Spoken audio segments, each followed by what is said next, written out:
আমি ঈশ্বর মাস্টারের ছেলে শ্রীযুক্ত অয়ন কুমার।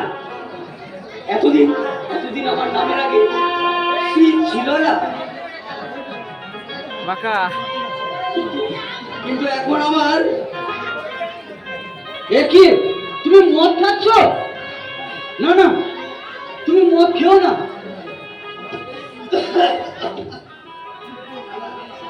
শালা, আমার এই মুখটা বড় ছিল। ভাই, একটা একটা নির্যাতন যন্ত্রণা আমাকে বুকে বয়ে বেড়াতে হচ্ছে। আমি আমি আর আমি আর পাচ্ছি না। আমি আমি একটু শান্তি পেতে চাই। আমি আমি একটু শান্তি পেতে চাই। এ কি তুমি করছো অয়ন ভাই? ঈশ্বর মাস্টারের ছেলে হয়ে তুমি? এইটা আমি দুই চোখেও দেখে বিশ্বাস করতে পারছি না। বিশ্বাস বিশ্বাস করো না। ওই ওই সর্বনাশী আগুনকে তুমি বিশ্বাস করো না। ওই সুখের ঘর পড়াতে ওর জুড়ি নেই।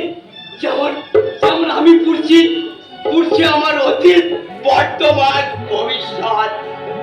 আমার আমার সবকিছু পুড়ে ছাই হয়ে যাবে, আর আর কিছু অবশিষ্ট থাকবে না। অয়ন ভাই, তুমি ওই ওই ওই আকাশে উঠেছিল পূর্ণিমার স্নেহ শীতলের চাঁদ।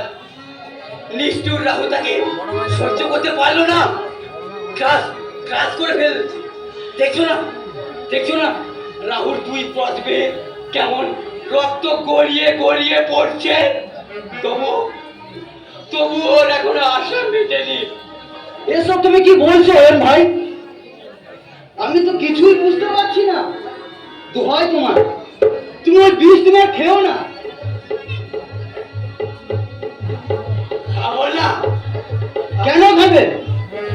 ঈশ্বর মাস্টারের ছেলে তুমি। অন্যের যা সাজে তোমার তা সাজে না। সাজে না? মাস্টার বাবু স্বপ্নের প্রতীক তুমি। এইভাবে নিজেকে শেষ করে দিও না।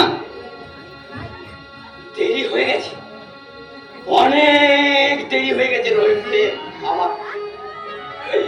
আমার আর কোনো ফেরার উপায় নেই। কেন উপায় নেই?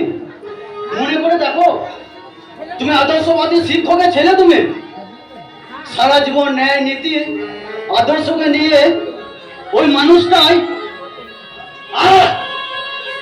চুপ করো, ওইসব কথা আমার সামনে বলো না। আমি সহ্য করতে পারছি না। ওই সততার ন্যায়ের স্বপ্ন বুকে নিয়ে ওই আদর্শের পথ ধরে তো আমি হাঁটতে চেয়েছিলাম, কিন্তু ওরা আমাকে দুপায়ে পালিয়ে দিয়ে আমার সুন্দর স্বপ্নগুলোকে ভেঙে চুরমার করে দিয়েছে। তাই তো আজ আমি ওই ঈশ্বর মাস্টারের মুখোমুখি দাঁড়াতে চাই। তাকে আমি জিজ্ঞেস করবো, কেন সে আমাকে ন্যায় নীতি আদর্শের মন্ত্রের দীক্ষা দিয়েছিল। সে কি জানে না অমানুষ না হলে এ যুগে অমানুষের বিরুদ্ধে লড়াই করা যায় না? এ কি আমার বলছো অয়ন ভাই? তোর মাথা কি খারাপ হয়ে গেছে? তুমি শান্ত হও। শান্ত? ঈশ্বর মাস্টারের শিক্ষা এ যুগে মূল্যহীন। পালিয়ে যাও। তুমি নিজেকে যদি বাঁচাতে চাও এখান থেকে পালিয়ে যাও। ওই ঈশ্বর মাস্টারের শিক্ষা বুকে আঁকড়ে ধরে থাকলে তোমাকে অনেক কিছু হারাতে হবে। যেমন আমার সততার মূল্য দিতে আমাকে অন্যায় ভাবে কারখানা থেকে ছাঁটাই করেছে। বলো,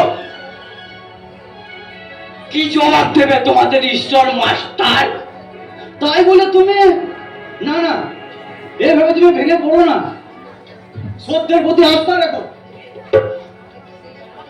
দেখবে সেই একদিন তোমাকে সব যন্ত্রণা দূর করে দেবে।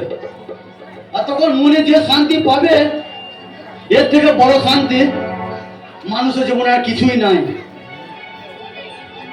এ কি তোমার কথা?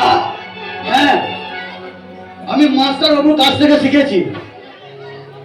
মিথ্যে, সব মিথ্যে। আমার আমার আমার যন্ত্রণার অবসানে ঘটাতে পারে একমাত্র এই মদ, ওষুধ। তাই তো আমি এই মদ খেয়ে না, এই মদ আমরা তোমাকে খেতে দেবো না। ছেড়ে দাও রহিম সাহেব। না, আমি তোমাকে আর মদ খেতে দেবো না, কিছুতেই না।